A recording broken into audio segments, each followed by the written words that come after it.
ராம மந்திரம் சிறந்ததா இல்லை நான் கூறும் நாராயண மந்திரம் சிறந்ததா பார்த்து விடுவோமா என்று வம்புக்கு இழுத்தார் அனுமனை நாரதர். அனுமனும் ஒப்புக்கொண்டார். நாராயண மந்திரத்தை சொல்லி தனது தம்புராவை மீட்டினார் நாரதர். நாரதர் மீட்டிய நாராயண மந்திரத்தால் பனிக்கட்டிகள் அப்படியே உருகி ஓடத் தொடங்கியது. இதனால் பெருமிதம் கொண்ட நாரதர், உன்னால் இது மாதிரி செய்ய முடியுமா என்று கேட்கிறார்.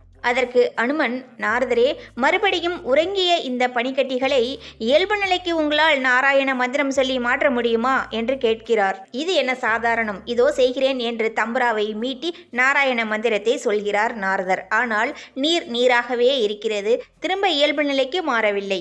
எவ்வளவோ முயற்சி செய்தும் உருகிய நீரை பனிக்கட்டிகளாக நாரதரால் மாற்ற முடியவில்லை. தன்னுடைய தோல்வியை அனுமனிடம் ஒப்புக்கொண்டார். இப்போது அனுமன் ராமநாமத்தை சொல்லியதும் உருகிய நீர் பனிக்கட்டிகளாக இயல்பு நிலைக்கு மாறியது. இப்போது எது சிறந்தது என்று கேட்டார் அனுமன். ராமர் நாராயணர் இருவருமே ஒருவர் என்று புரிந்து கொள்கிறார் நாரதர்.